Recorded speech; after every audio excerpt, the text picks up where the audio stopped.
My dad got married to Liz 4 years ago. I, 15-year-old male, was spending equal amounts of time with both my mom and dad, and the custody schedule had me swapping houses each week. Liz has 3 kids from her first marriage, and those kids are now 10, 8, and 7 years old.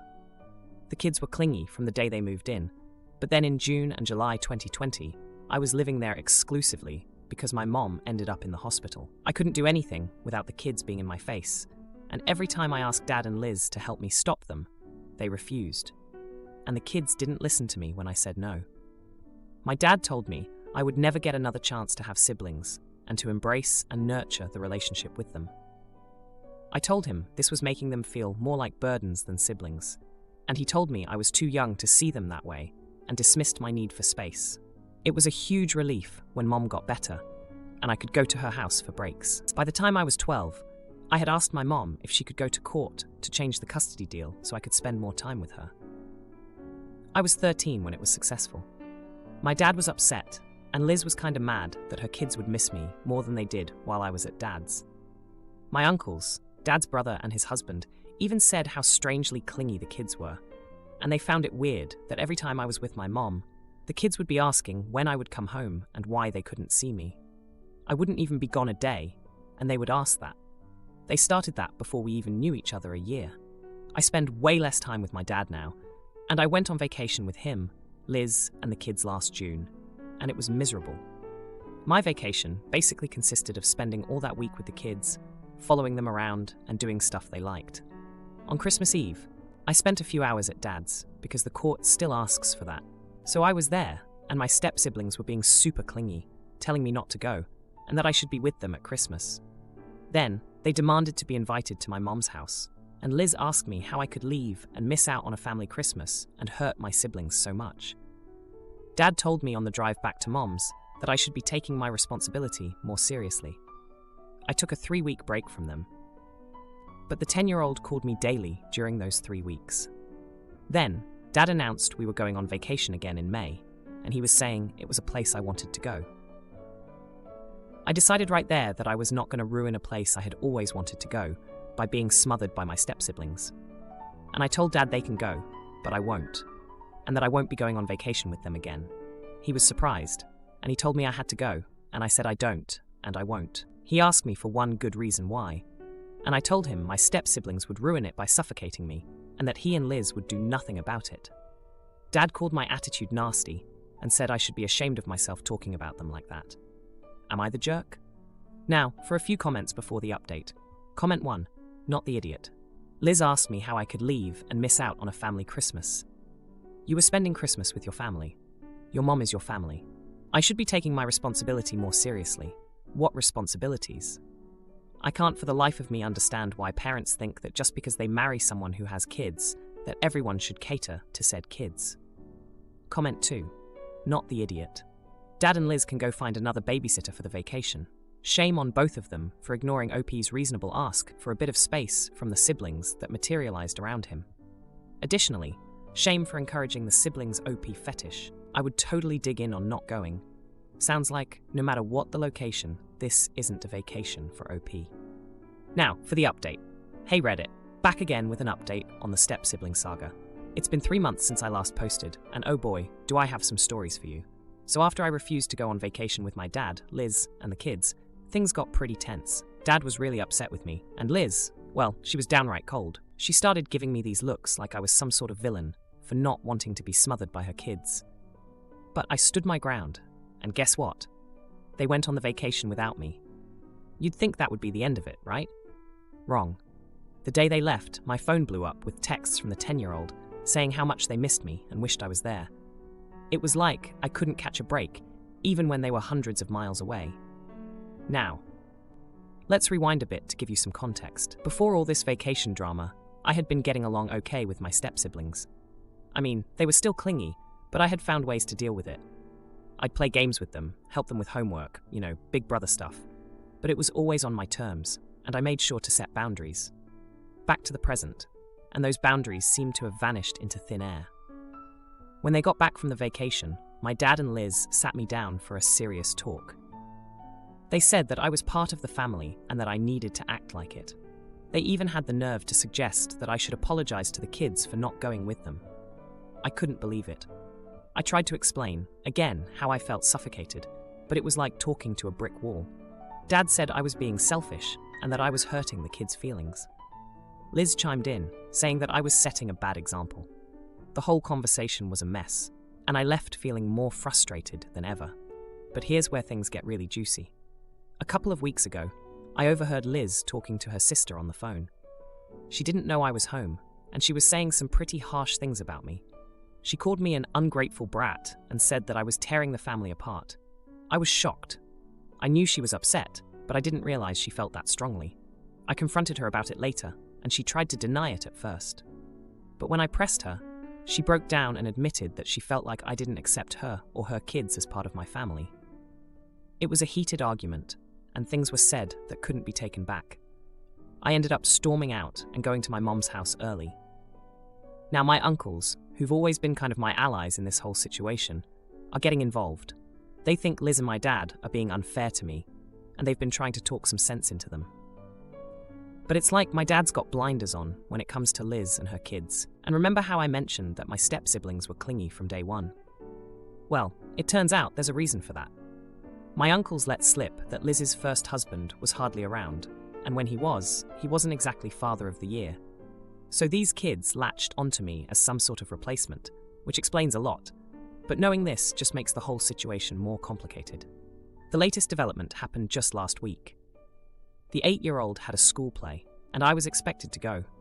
I decided to give it a shot, thinking maybe we could start fresh. But as soon as I got there, the clinginess was back in full force. They were hanging off me, and I couldn't take 2 steps without one of them grabbing my hand or hugging me. After the play, my dad pulled me aside and said that he noticed I was uncomfortable and that he'd talk to the kids about giving me space. Finally, I thought, some progress. But then, Liz overheard and got angry, saying that I was making a big deal out of nothing and that the kids just loved me. So here I am, stuck in the middle of this mess. I'm trying to balance my need for space with their need for a big brother figure, and it's not going well. Every time I think we're taking a step forward, something happens that sets us back again. CPS took our niece Ella away from her sister Becca and stepmom Sarah, so we offered to take her in, and now our family is furious at us. But then, Ella goes to family barbecue and says this to Becca. My husband and I, both 33-year-old males, recently became guardians of my niece Ella, 15-year-old female, after CPS got involved. There's a lot of background here that I need to get out of the way first. Ella's father is my brother Tom, and Ella's mom died due to complications delivering my other niece Becca, 8-year-old female. Ella was 7 at the time, and she blamed Becca for their mom's death. She quickly became very angry and expressed hatred for her sister, and made comments about how Becca should have been the one to die instead, or that Becca stole her mom from her. Tom did not get Ella any help. I got involved and warned him Ella was not coping well, and things would turn nasty. Tom said he was helping the girls' relationship, and that's all that would be needed. Then 2 years later, with no therapy and no improvement in the relationship between the girls, Tom married Sarah. This is where things went from bad to worse. Becca adored Sarah and started calling her mom almost immediately. This only angered Ella more. She would get so angry at her dad, at her sister, at her stepmom, and she would tell Becca she deserved to die, and how dare she replace the woman who died because of her. She told Tom he was sick for doing that to her mom. She told Sarah she was stealing from her mom, and she hated her and her ugly face, and she would never be good enough. These are things that happened out in the open, and were witnessed by our whole extended family, but they also went on at home. Sarah did her best to try and get Ella help, but Tom was not on board, and Sarah was not the right person to do it. CPS became involved after Ella called them on Sarah, and wanted to get Becca and Sarah separated at all costs. She wanted to punish her sister for calling Becca mom, and wanted to punish Becca too. It became clear after CPS got involved that while Sarah was not a danger to Becca, Ella and Becca could not continue to live together in the environment they were in. I think they only took things so seriously because Ella told the social worker after wishing Becca and Sarah dead and telling them how much she hates her sister. My husband and I stepped up and offered to take Ella, which CPS agreed to. When I spoke to them about the rules and how things would be handled, they said not to set up visits with Tom or Becca for Ella, and to get Ella therapy. But they did say If we wanted to, we could attend larger family functions, even if they would be there. But it would likely be better not to. I already knew this. My husband and I discussed it, and we agreed we should all stay away while Ella is with us, and is still struggling as much as she is. I told my family what we had decided, and they did not understand why we couldn't have quick visits or make the effort to expose the girls to each other in short bursts. I said I felt it would be bad for both of them, but mostly for Ella, who I had to prioritize as she needed so much help. My family then claimed my big announcement was like a frick you to them. Tom was enraged. Am I the idiot? Now, for a few comments before the update. Comment 1. Not the idiot. Tom ignored major signs that this was a problem beyond his capacity to fix, yet persisted in shouldering the burden on his own. I feel for him, I really do, and I understand his desire to step up for his daughters. However, he mismanaged the situation so poorly that CPS got involved. You stepped up and saved Ella from being relegated into a foster care system, which is a crapshoot at best. And after all this time making the wrong decisions, Tom doesn't get to dictate anything at this point. His rage is completely unjustified, and if he needs a scapegoat, then he can find a mirror. The rest of your family is in denial about Ella's extreme dysfunction if they support Tom's position. Comment 2. Not the idiot. You're doing your best to clean up the mess that Tom has made with Ella, and those who are judging how you do it can keep their traps shut. Where were they when 7-year-old Ella saw her mother go to the hospital and only a baby come back, and developed a quite understandable resentment of that? When the resentment got worse, and then Ella saw the baby, who in her mind had taken away her own mother, get a replacement mother. When Becca grew up with a sister who openly wished her dead, they didn't see fit to step in then and urge Tom to get help for Ella. It's only when their own socializing might be affected that they say anything, and even then, it's not useful. Now, for the update.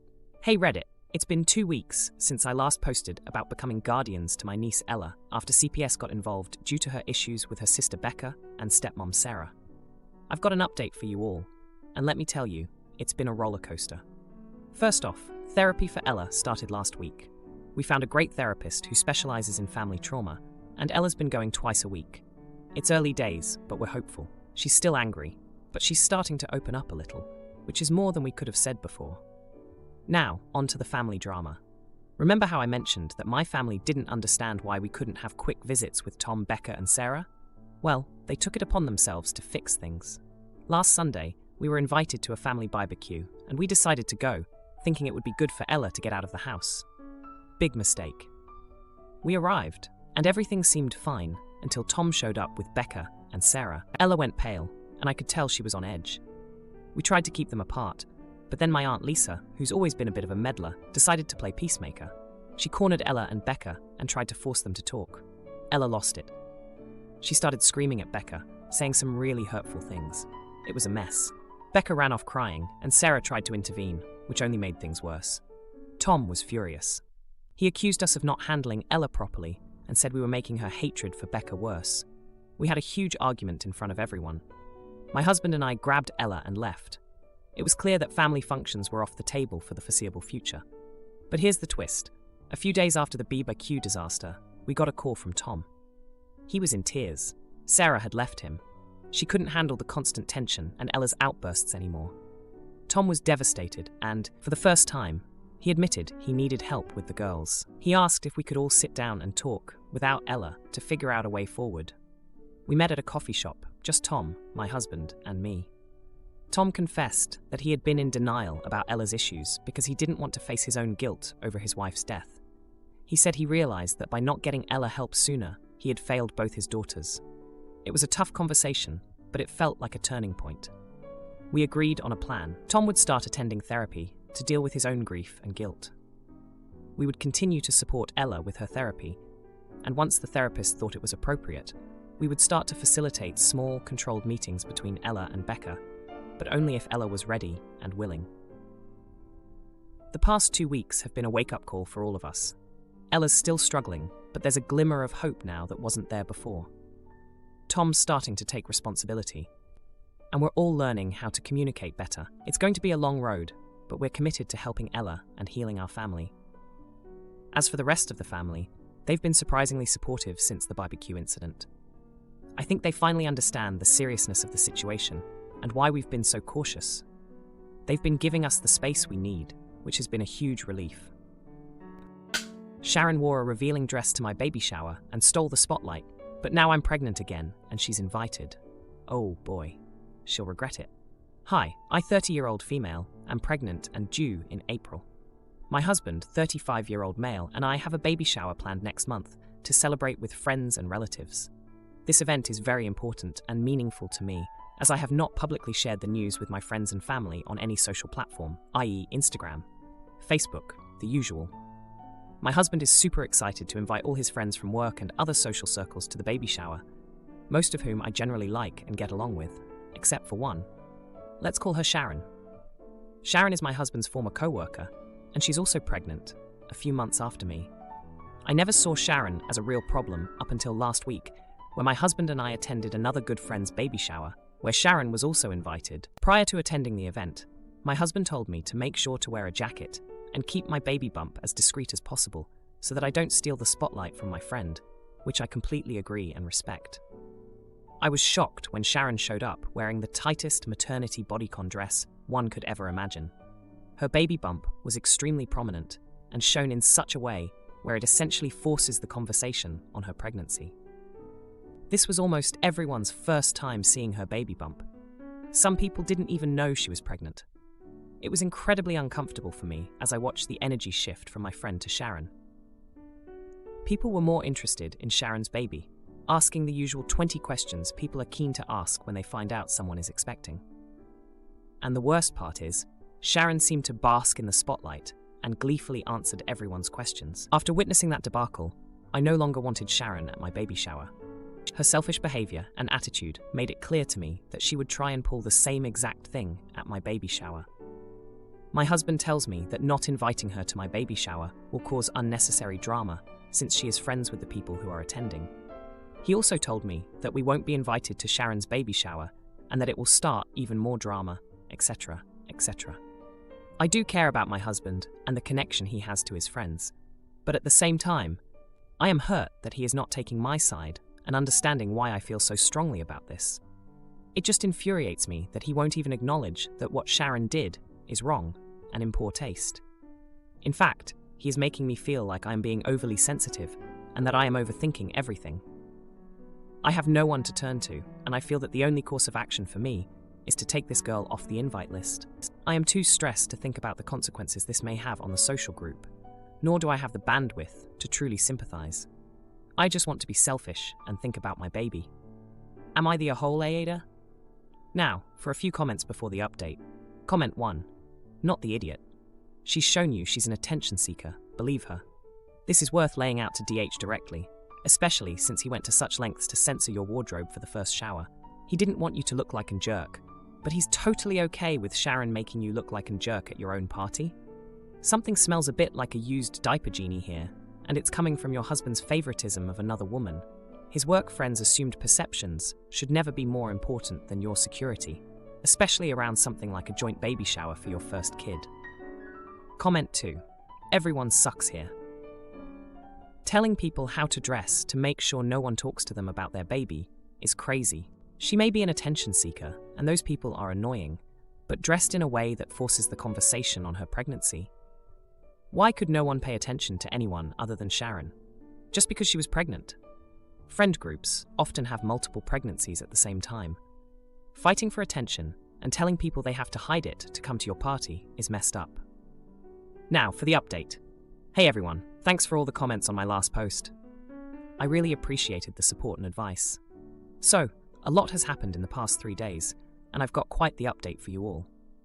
First off, I decided to talk to my husband again about Sharon. I explained how her behavior at our friend's baby shower made me feel and why I was concerned about her attending ours. He seemed to understand my point of view a bit better this time. He agreed that Sharon's actions were a bit over the top, but reminded me that excluding her could still cause tension within our friend group. The next day, things took an unexpected turn. My husband came home from work and told me that Sharon had approached him, apologizing for her behavior at the baby shower. She admitted that she got carried away and didn't realize how her actions might affect others. I was surprised, to say the least. It seemed like she had done some self-reflection, which I didn't expect from her. But here's where it gets complicated. Sharon also confessed to my husband that she's been going through a rough patch. Her partner had left her shortly after finding out about the pregnancy, and she was feeling incredibly lonely and insecure. She had been using the excitement around her pregnancy as a way to cope with her situation. Hearing this, I couldn't help but feel a pang of sympathy for her. I've known what it's like to feel alone.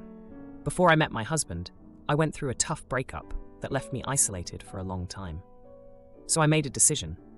I reached out to Sharon and invited her for coffee. We had a long talk, and she opened up about everything she was going through. I shared a bit about my past struggles too, and it felt like we connected on a level we hadn't before.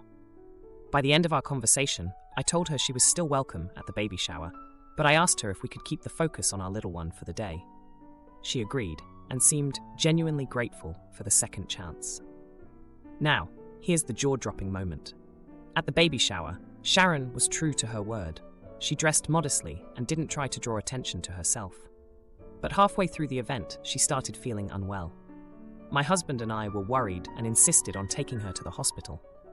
It turned out she was in early labor. The baby shower quickly turned into a chaotic rush to the hospital with Sharon.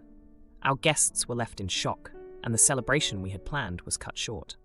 At the hospital, Sharon gave birth to a healthy baby boy. She was alone, without any family by her side, so my husband and I stayed with her throughout the delivery. After the birth, Sharon asked me to hold her son. As I looked down at the tiny baby in my arms, I felt a mix of emotions. I was happy for Sharon, but I also felt a sense of loss for the special day I had planned, and that had been so abruptly hijacked. In the end, my husband and I returned to our half-finished baby shower. Our friends were understanding, and we tried to salvage what was left of the day. We received many heartfelt gifts and well wishes, but the excitement had dimmed. If you like this video, you'll probably like these too. Also, while you're here, please consider subscribing. It's your support that keeps this channel alive and allows me to make better and longer videos. Have a great day.